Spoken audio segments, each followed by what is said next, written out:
Houston is visiting the New York Jets. The Jets are now 2-point favorites. Crazy. They were 1-point favorites on Sunday night. Your line was, this is fishy, and that you were going to take the Texans. What in God's name is moving this number right now? You look at the data, all the tickets, all the money on the Texans. Is this like a small group just taking a stand that the Texans have been underperforming and getting lucky, and the Jets are good but have just been bad, so they have to get better?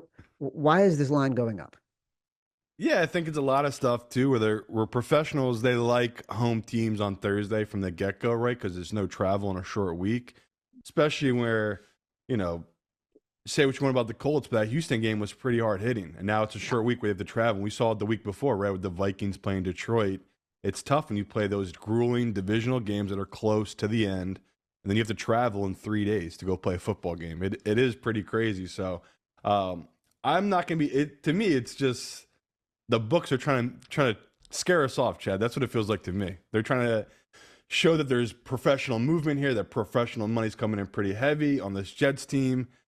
You could say that every week for the last 3 weeks, professional money is coming on this Jets team. I mean, they've just been betting them, and me and you joked about it 5 weeks ago, and it holds true today. What would the Jets be if they just got a different kicker?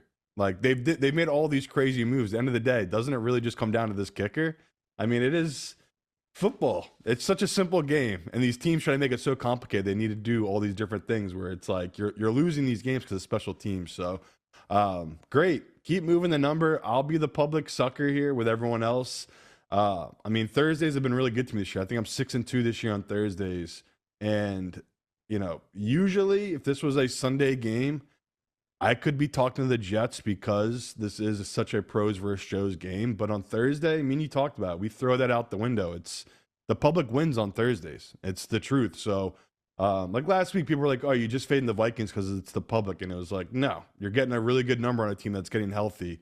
This is not that same spot. And I know Houston's had injuries here, but at what point does the number catch up to that? So we talked. Houston's a different team with Joe Mixon in the backfield. And this is a Joe Mixon game. Now, he got a little banged up at the end of the game last week, so I'll have to look more into that. But as we sit here right now, I haven't made a bet on this one. I'm going to bet Houston, though. I'm hoping it gets a 2.5 because people know how I just think that's such a key number. And, this is a bizarre game. I'm actually excited for this game because this number is so bizarre. The movement of this line is so bizarre, but we just talked about, like, there's multiple professional groups who just have been betting this Jets team, and they're getting caught. And I was one of them. Last week, I had the Jets in a bunch of different teasers. I thought there was no way they dropped that game to the Patriots, and it took a miracle, but they dropped that game. So yeah, I'm in on Houston here, but I'll just wait to get a better number.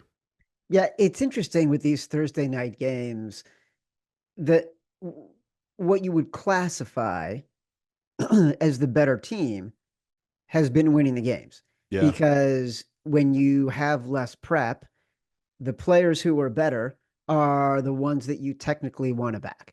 And last week, you talk about a coaching mismatch here. Right. I mean, that's also a big part of it, right? Yeah. Last week was an anomaly with the Vikings and the Rams. You would think that the Rams were the team that was not necessarily the better team, but they got Puka Nacua and Cooper Kupp back, and that changes the calculus on that team immediately. And then you've got the better quarterback in Matthew Stafford and a really good coach in McVay. There's no one who believes in the Jets coaching staff. No. Right now. Even the Jets don't believe in the Jets coaching staff. So it's a fascinating game. And there are certain teams, and wise guys get stubborn, professionals get stubborn. Yeah. I know what the model says. I know what the number says. It can't keep going as bad as it is.